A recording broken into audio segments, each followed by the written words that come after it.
நிறம் மாறும் உலகில் திரைப்படத்தை எங்கேயும் எப்போதும் கண்டு மகிழ சன் நெக்ஸ்ட் ஆப் டவுன்லோட் செய்யுங்கள். நான் இப்போ என்னதான் பண்ணணும்?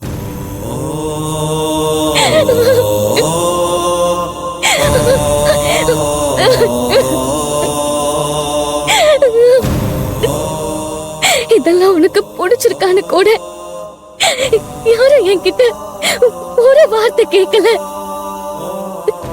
எல்லாம் போக போக சரியாயிடும்னு எல்லாரும் சமாதானம் பண்றாங்க. இப்படியே சமாதானம் பண்ணி பண்ணி என்னை இங்க கொண்டு வந்து நிறுத்திருக்காங்க. இப்பவும் அவங்க சந்தோஷத்துக்காக தான் இந்த வேஷத்தை போட்டுட்டு இங்க வந்து நான் நின்னுட்டு இருக்கேன்.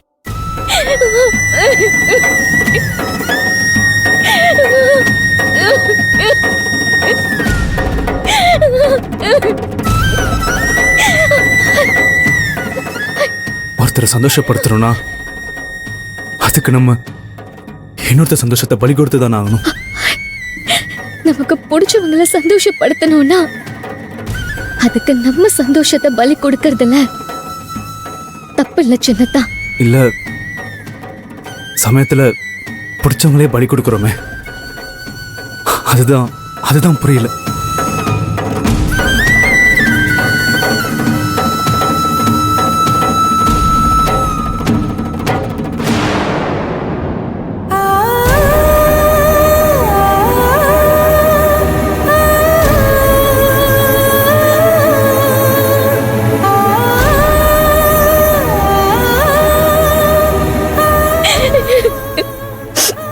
என்ன மன்னிச்சிருங்க சின்னதா. இப்போ நான் இருக்கிற இடத்துல மறந்துருக்கணும். அவங்க இடத்த நான் பறிச்சுட்டேன். உங்க ரெண்டு பேரோட வாழ்க்கையும் நான் கெடுத்துட்டேன்.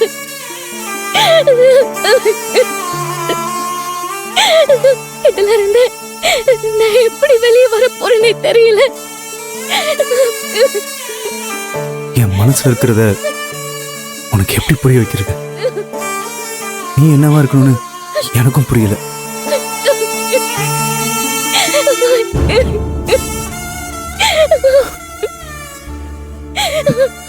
நீ எதை நினைச்சு கவலைப்படாத, படுத்து தூங்க. எதுவா இருந்தாலும் அப்புறம் பேசிக்கலாம்.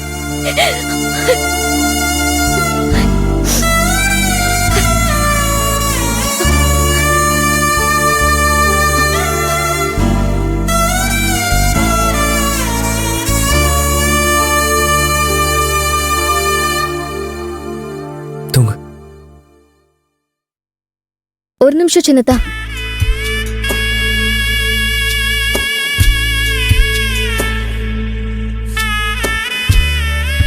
வெளியெல்லாம் படுக்க வேண்டாம். மாமா பார்த்தா வருத்தப்படுவாரு. நீங்க உள்ளே படுத்துக்கங்க.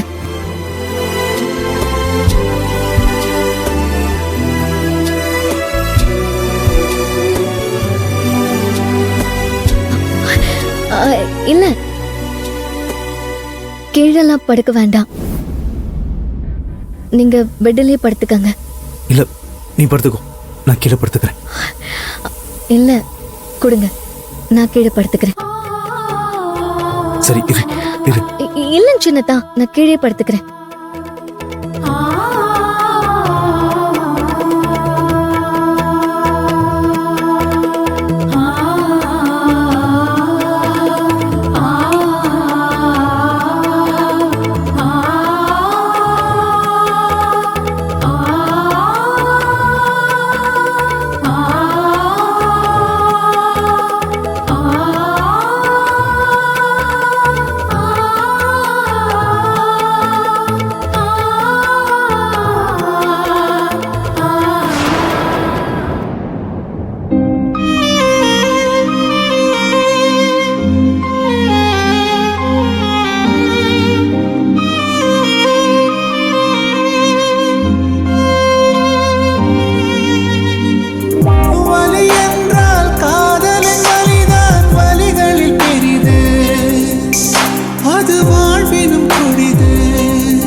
ஜென்மங்களாய் பெண் துயரம் அறிவாயோ நீ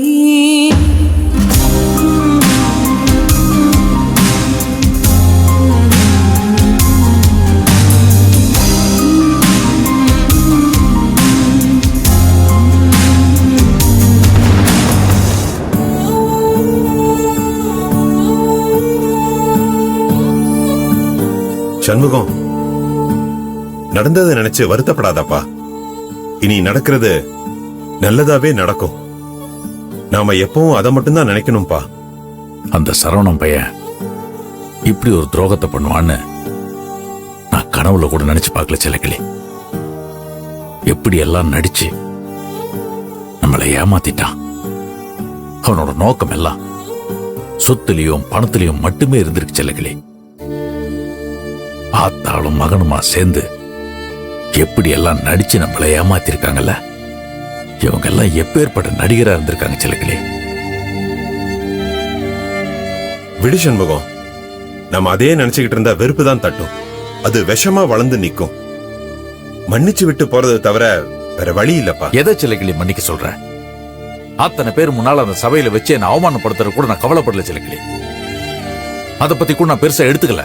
இப்படி ஒரு காளி பையில பெத்ததுக்கு எனக்கு இந்த தண்டனை தேவைதான் நான் எடுத்துக்கிட்டேன். பாவம் செல்லக்கிளி அண்ணா. அவ என்ன பாவம் பண்ணா? அவளை அத்தனை பேர் முன்னால தனிமரமா நிக்க வச்சுட்டு போனானே, அவனை எப்படி மன்னிக்க சொல்ற? நல்ல வேளை அந்த நேரத்துல கார்த்திக் அங்க இருந்தான். பாவம், நான் சொன்னேன்ற ஒரே வார்த்தைக்காக மேடை ஏறி அவ கழுத்துல தாலி கட்டினான். ஒரே நேரத்துல அவ மானத்தையும் நம்ம குடும்ப கௌரவத்தையும் காப்பாத்திருக்கான் செல்லக்கிளி அவன். ஆனா கார்த்திக் பையன் மனசுல என்ன இருந்துச்சோ தெரியல. முதல்ல கார்த்திக்கும் தயங்கினான். அப்புறம் அவன் காலில் விட போறன்னு தெரிஞ்சதும் ஒரு நிமிஷம் கூட அவன் யோசிக்கலையே செல்லக்கிளி. உடனே மேடை ஏறி அவ கழுத்துல தாலி கட்டினால. அந்த நேரத்துல எனக்கு அவ அப்படியே கொலசாமி மாதிரி தெரிஞ்சா செல்லக்கிளி. செல்லக்கிளி, அவன் பிறந்த அதே வயிற்றுல தானே இந்த காளி பயலும் பிறந்தான். அண்ணத்தை அவனுக்கு பிடிக்கும்னு எனக்கு நல்லா தெரியும். ஆனா கார்த்திக் மனசுல என்ன இருக்குன்னே கேட்காம நான் பாட்டுக்கு என் சுயநலத்துக்காக இந்த கல்யாணத்தை பண்ணி வச்சிட்டோமோன்னு என் மனசு கடந்து அடிச்சுக்குது செல்லக்கிளி.